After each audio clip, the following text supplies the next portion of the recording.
Welcome back, YouTube. This your boy Hoodie Wayne, aka Beef Struggle, the Chief Struggle. You know the lawyers want to meet Struggle. I am back with another series. Today we're going to be playing the Phoenix Wright Ace Attorney trilogy. It's the first game in the series. I played this game in particular once before, and I had fun playing it. So I hope you guys enjoy. We're going to be doing a little bit of, amateur voice acting. So please don't make fun of me. This is my first time doing it. Make sure you like, comment, and subscribe if you haven't already. Peace out.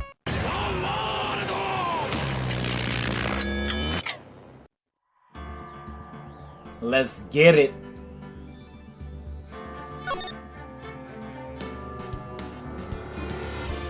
We got the Ace Attorney,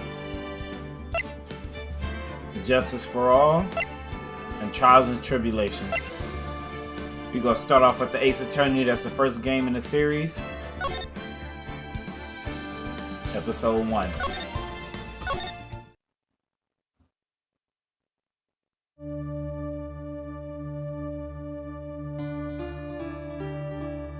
Gasp, gasp!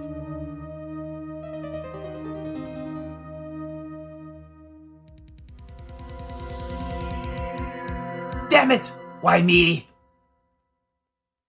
I can't get caught. Not like this. I've got to find someone to pin this on. Someone like him. I'll make it look like he did it.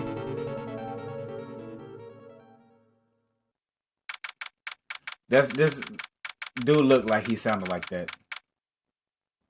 All right, let's see. August 3rd, 9:47 a.m. Blah blah blah. Boy, am I nervous. Wait, no. All right. Phoenix. He probably sounds like this. Boy, am I nervous. Nah. Boy, am I nervous. Right? Oh, hiya, Chief.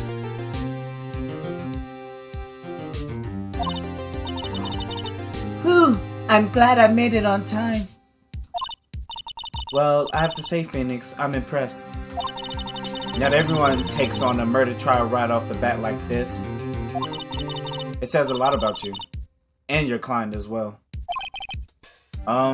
Thanks. Actually, it's because I owe him a favor. A favor?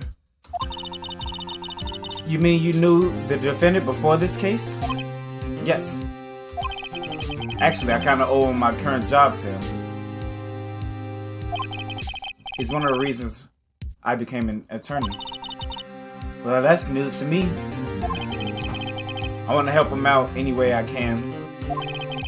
I just really want to help him. I owe him that much. Let's see. All right. It's over. My life, everything. It's all over. Is that your client screaming over there?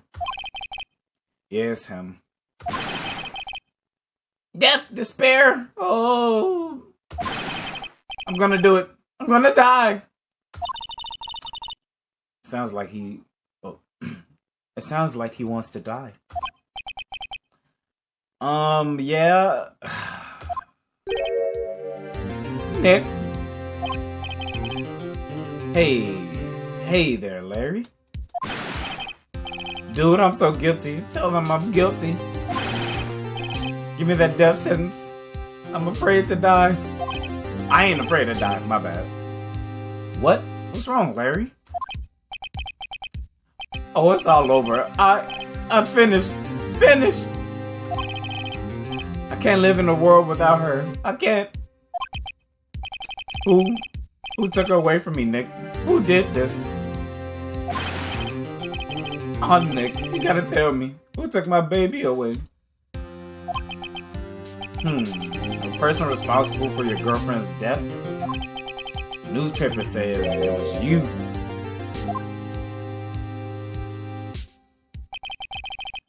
My name is Phoenix Wright. Here's the story. My first case is a fairly simple one. A young woman was killed in her apartment. The guy they arrested was the unlucky sap dating her. Larry Butts, my best friend since grade school. Our school had a saying, when something smells, it's usually the butts. Pause.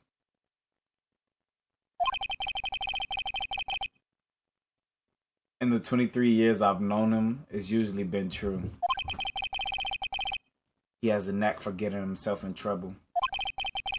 One thing I can say though, it's usually not his fault. He just has terrible luck. But I know better than anyone that he's a good guy at heart. That, and I owe him one. Which is why I took the case, to clear his name. And that's what I'm gonna do.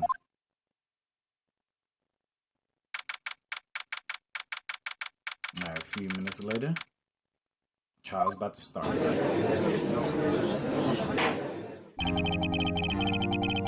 Alright, let's see what type of voice I'm gonna give him. He an old man, so court is now. Nah. Court.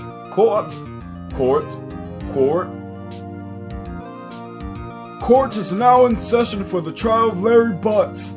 Nah. Court is now in session for the trial of Larry Butts. Alright, we gotta give him one of those nerdy voices. The prosecution is ready, Your Honor. The defense is ready, Your Honor. Mr. Wright, this is your first trial, is it not? Yes, Your Honor. I'm a little nervous. Your conduct during this trial will decide the fate of your client. Murder is a serious charge. For your client's sake, hope you can control your nerves. Thank you, Your Honor. Mr. Wright, given the circumstances,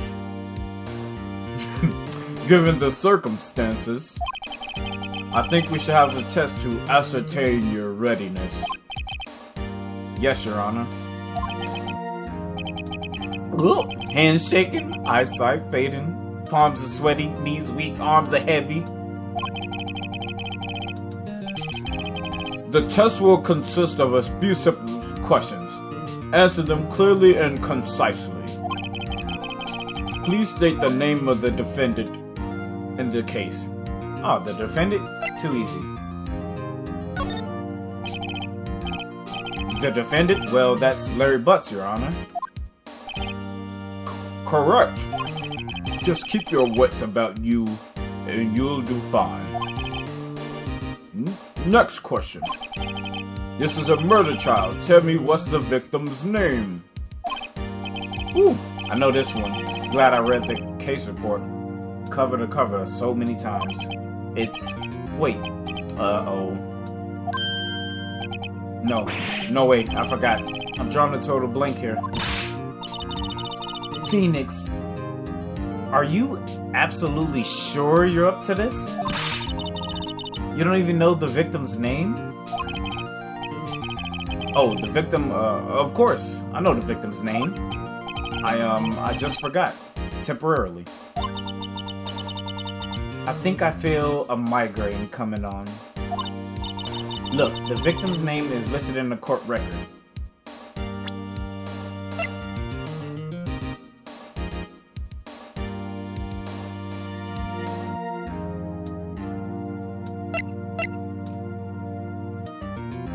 How do I open it? Cindy's autopsy report.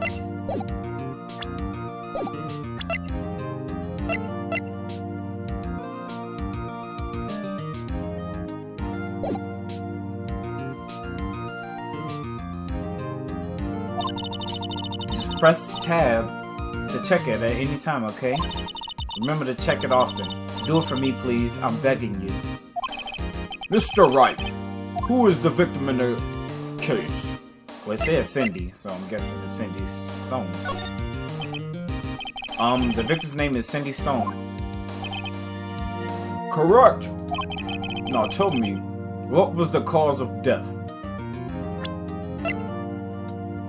Loss of blood due to blunt trauma.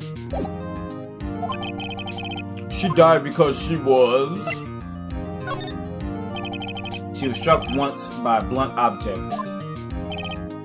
Correct. You've answered all my questions.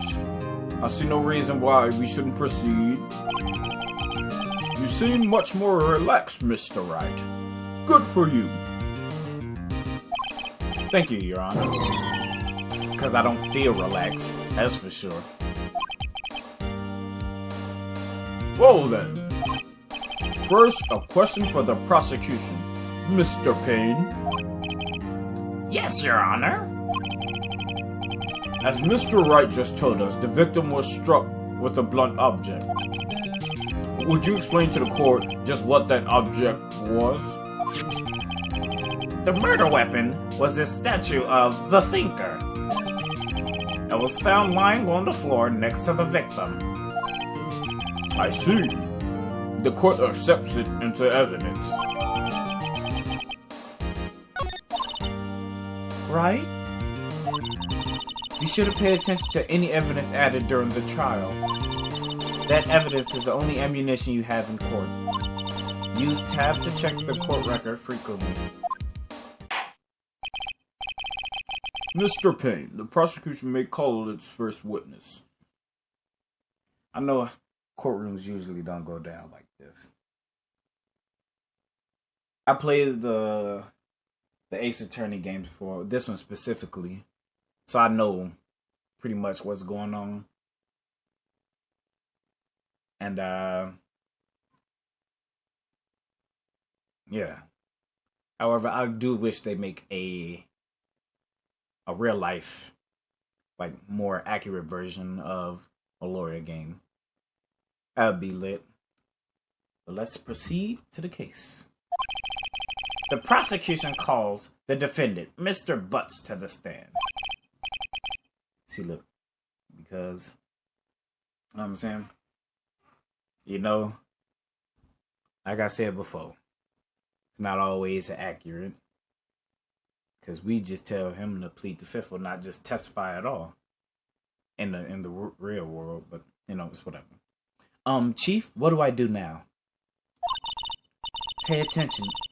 You don't want to miss any information that might help your client's case. You'll get your chance to respond to the prosecution later, so be ready.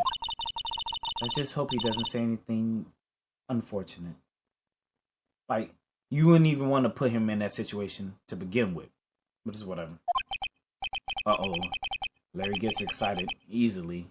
What do you mean by that? This could be bad.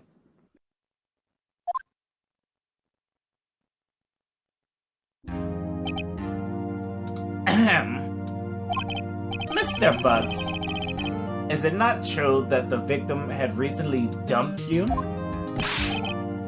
Hey! Watch it, buddy. We were great together. We were Romeo and Juliet, Cleopatra and Mark Antony. Didn't they all die? I wasn't dumped. She just wasn't taking my phone calls or seeing me. Ever. Wasn't to you, anyway. Mr. Butts, what you described is generally what we mean by dumped. In fact, she had completely abandoned you and was seeing other men. She had just returned from overseas with one of them the other day before the murder. What do you mean, one of them? Lies. All of it lies. I don't believe a word of it. Hey, man. It's crazy. Somebody flew her out and she was on a vacation with another dude? Your Honor, the victim's passport According to this, she was in Paris until the day before she died.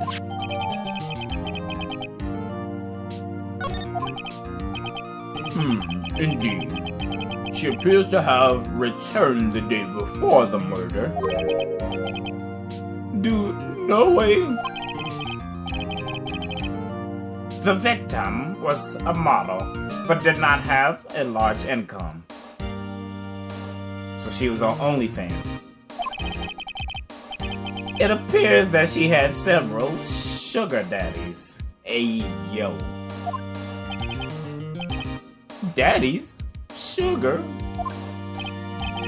Yes, older men who gave her money and gifts. She took that money and used it to support her lifestyle. Dude. We can clearly see what kind of woman this Miss Stone was. Tell me, Mr. Butts, what do you think of her now? Right? I don't think you want him to answer that question. Yeah, Larry has a way of running his mouth in and all the wrong directions. Should I definitely stop him? My client had no idea the victim was seeing other men. That question is irrelevant to the case. Oof! Dude, Nick, what do you mean irrelevant? That cheated she-dog. I'm gonna die. I'm just gonna drop dead. Yeah, and when I meet her in the afterlife, I'm going to get to the bottom of this. Let's continue with the trial, shall we? I believe the accused motive is clear to everyone. Yes, quite. Oh boy, this is so not looking good.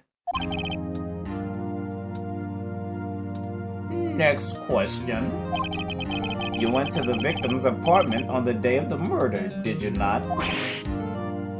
Who? Well, did you or did you not? Well, maybe I did, maybe I didn't. Uh-oh, he went. What do I do? Gotta be honest in this situation. I know, I'll send him a signal.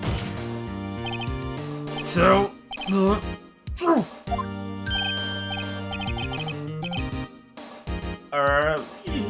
Yeah, I was there. I went. Though it may look bad, but as long as you tell the truth, that's all you got. If you know you ain't do it, it's the only thing you can do, rather than lie. Well, Mr. Butts. Dude, chill. She wasn't home, man, so I, didn't see her. That's what he sounded like? I forgot. Objection! Your Honor, the defendant is lying. Lying? The prosecution would like to call a witness who can prove Mr. Butts is lying. Well, that simplifies matter. Who was your witness? The man... Oh, the man who found the victim's body. Just before making the gruesome discovery. He saw the defendant fleeing the scene of the crime.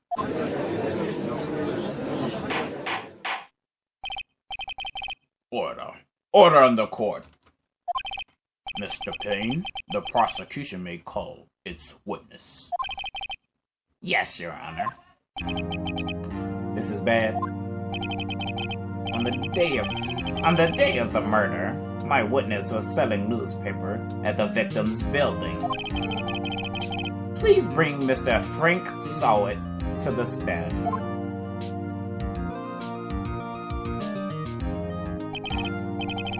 Mr. Sowett, you sell newspaper subscriptions, is that correct? What type of voice should I give him? Oh yes. Oh yes. Newspapers, yes. Mr. Solid, you may proceed with your testimony. Please tell the court what you saw on the day of the murder.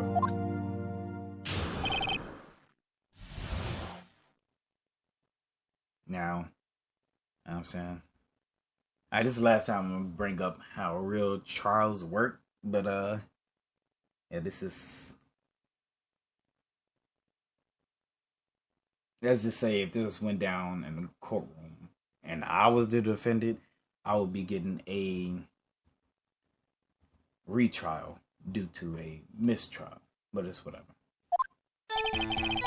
I was going door to door selling subscriptions when I saw a man fleeing in an apartment. I thought he must be in a hurry because he left the door half open behind him. Thinking it strange, I looked inside the apartment. Then I saw her lying there, a woman, not moving, dead. I quailed in fright and found myself unable to go inside. I thought to call the police immediately. However, the phone in her apartment wasn't working. I went to a nearby park and found a public phone. I remember seeing the time exactly. It was 1:00 p.m. The man who ran was without a doubt the defendant, sitting right over there.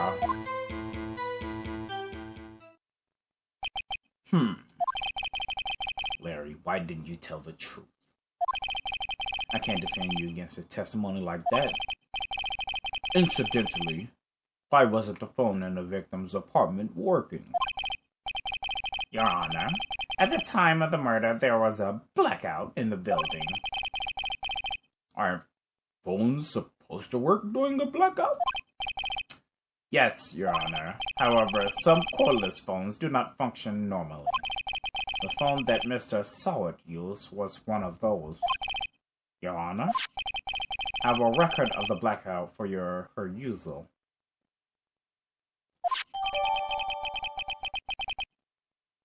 Alright, 6 p.m. Noon and 6 p.m. Now, Mr. Wright. Yes, yes, Your Honor. You may begin your cross-examination. Cross-examination, Your Honor? Alright, Phoenix Wright. Oh, alright, Wright. This is it. The real deal. What exactly am I supposed to do? Why, you exposed the lies in the testimony the witness just gave. Lies? What? He was lying?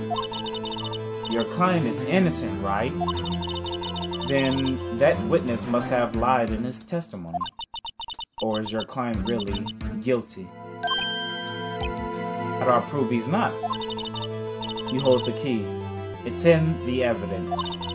Compare the witness's testimony to the evidence at hand. There's bound to be a contradiction in there. First, find the contradictions between the court record and the witness's testimony. Then, once you've found the contradicting evidence,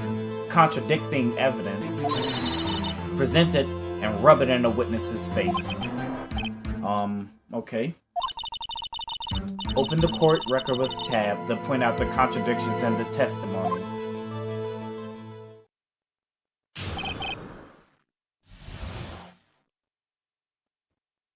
Alright.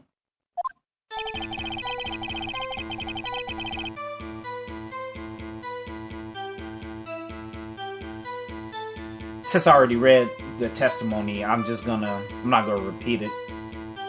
But I will say the new upcoming statements. Let's see. Let's just press everything. Isn't a man leaving a apartment a common sight? I find it odd you would take notice of him.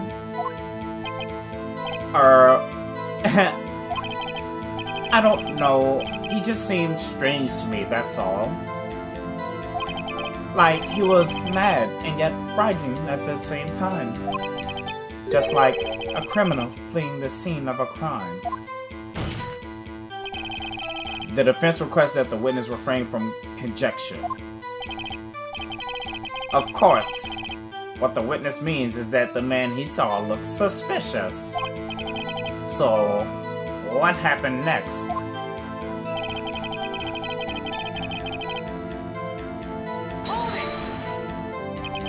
Half open, you say? Yes, the door was open halfway, yes. I watched for a moment, but no one came to close the door. That's odd in a big city like this, I thought. I see, and what happened next?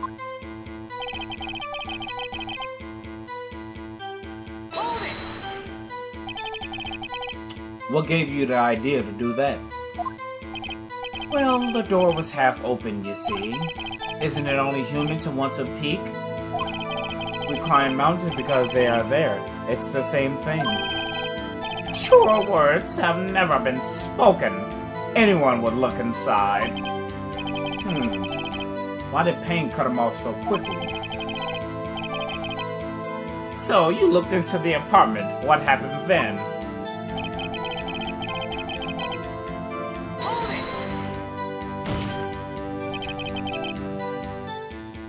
Are you sure she was dead?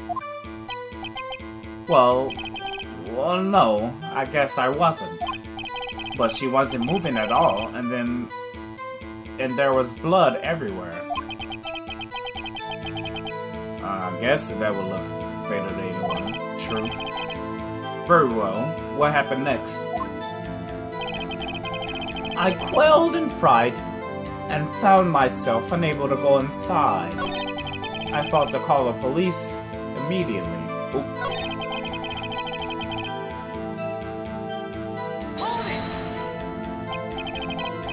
So you didn't touch anything in the apartment? Yes? I mean, no, nothing.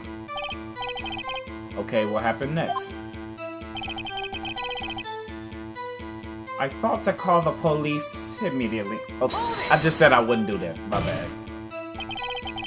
You thought to call the police? Does that mean you didn't actually call them? Please, listen to the rest of the testimony. You thought to call the police. What happened next? However, the phone in her apartment wasn't working.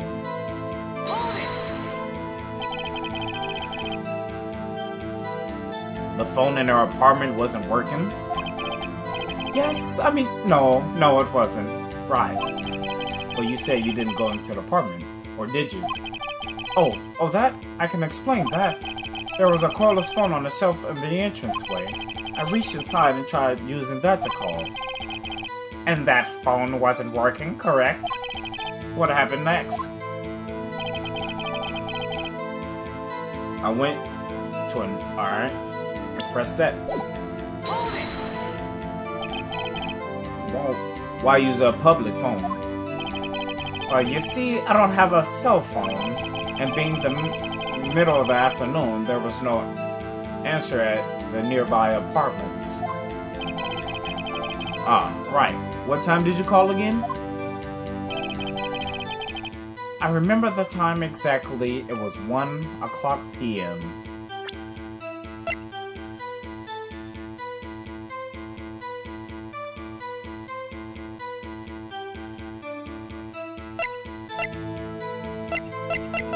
If it was 1:00 p.m. and the time of death was 4 to 5 p.m., then somebody is mistaken. Objection! You found the body at 1:00 p.m. You sure? Yes, it was 1:00 p.m. for certain. Frankly, I don't give a damn. Frankly, I find that hard to believe. Your statement directly contradicts the autopsy report. The autopsy notes the time of death at sometime after 4:00 p.m. There was no body to find at 1:00 p.m. How do you explain this 3-hour gap? Oh, that? Objection! This is trivial. The witness merely forgot the time. After his testimony, I find that hard to believe. Mr. Solid, why were you certain that you found the body at 1 o'clock p.m.? Gee, that's a really good question. Great job, Wright. Way to put him on the spot. That's all you have to do. Point out contradictions. Lies always beget more lies. See through one, and their whole story falls apart. Wait, I remember now. Would you care to give your testimony again?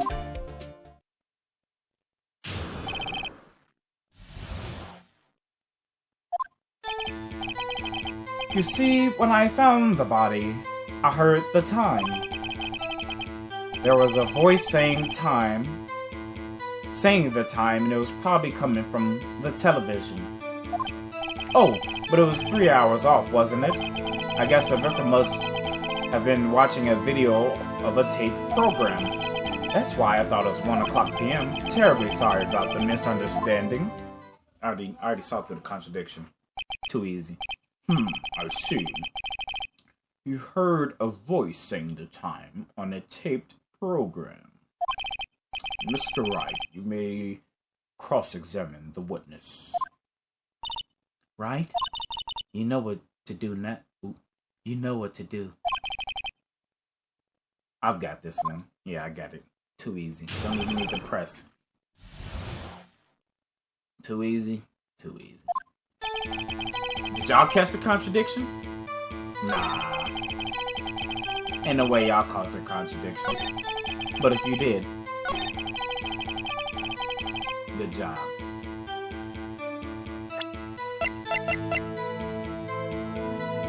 Objection! Hold it right there. The prosecution has said there was a blackout at the time of the discovery. And this record proves it.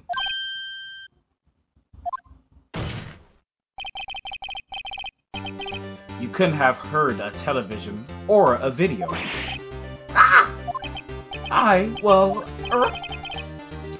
The defense has a point. Do you have an explanation for this, Mr. Sawat?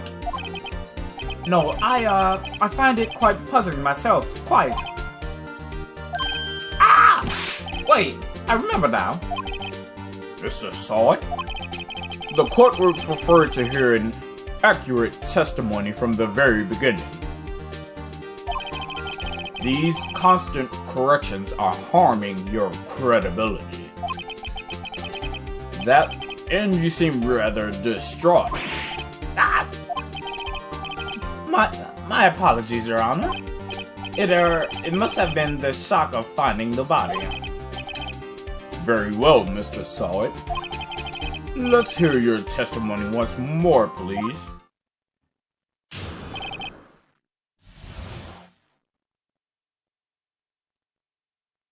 Alright. My bad. Gotta stretch.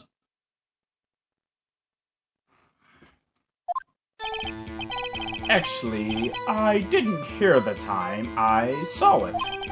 There was a table clock in the apartment, wasn't there?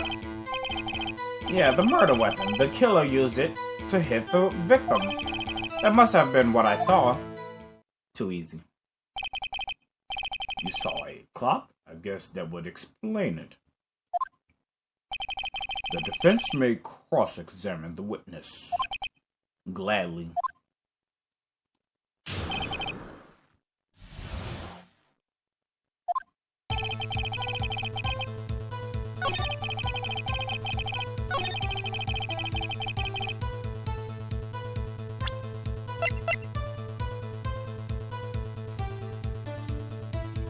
Objection!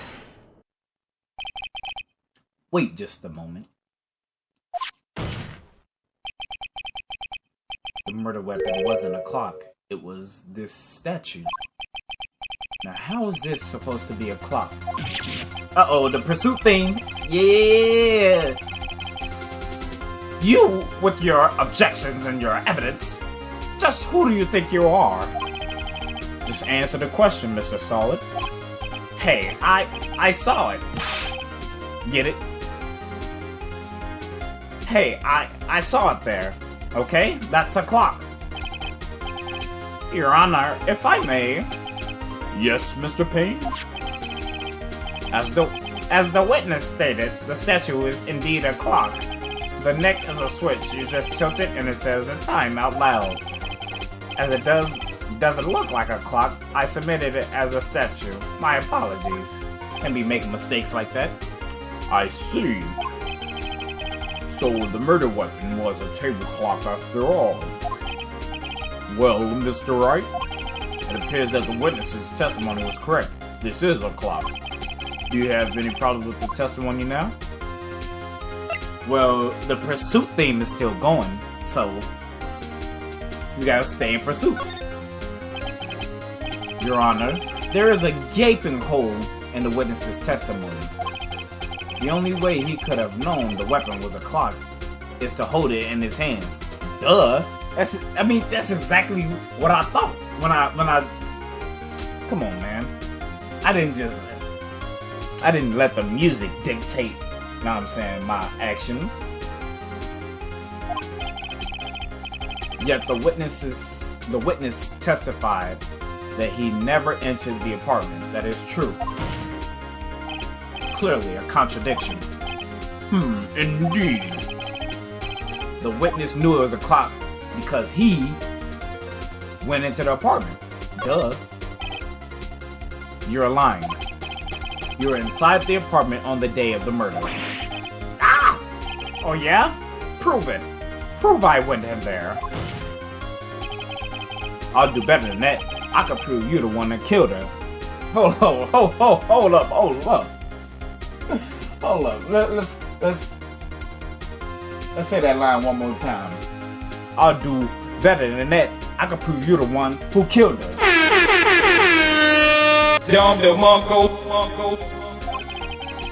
You struck her with the clock, and the shock of the blow triggered the clock's voice. That was the sound you heard. Order in the court. Intriguing. Please continue, Mr. Wright. Yes, Your Honor. Mr. Solid, the sound must have left quite an impression on you.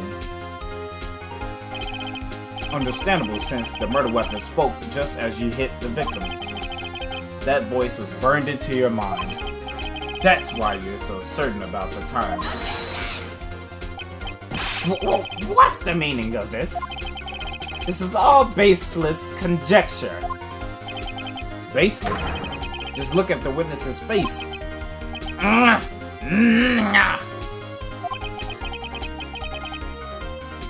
Would the witness care to elaborate? Did you strike the victim with the clock? I bet never. Look, the clock, I heard, no, I saw.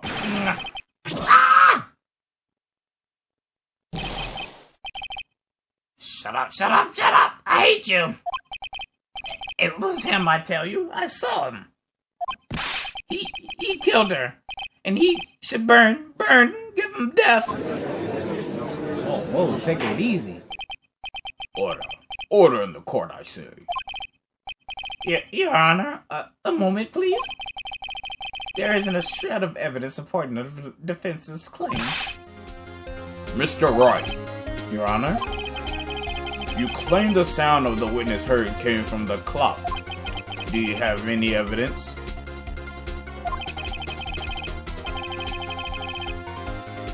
Whole case was riding on this. I better think it through carefully. Your Honor?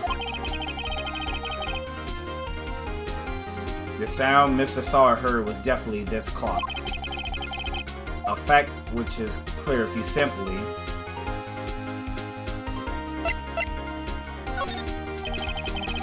let's sound the clock. Now, here in this court. Your Honor, may I have the clock? I ask the court to listen very carefully. I think it's 8:25. It's certainly a strange way to announce the time. Well, he is the thinker after all. So we have heard the clock. What are your conclusions, Mr. Wright? Mr. Payne, can you tell me what time it is now? It's 11:25. As you can see, this clock is exactly 3 hours slow. Precisely the discrepancy between what Mr. Sawit heard and the actual time of death. So, Mr. Sawit, try to talk your way out of this one. Alright, that is all for this first episode. My man's over there looking like a chewed up potato. And we got him. Ladies and gentlemen, we got him. But in all seriousness, that's it for the first episode. Stay tuned for more.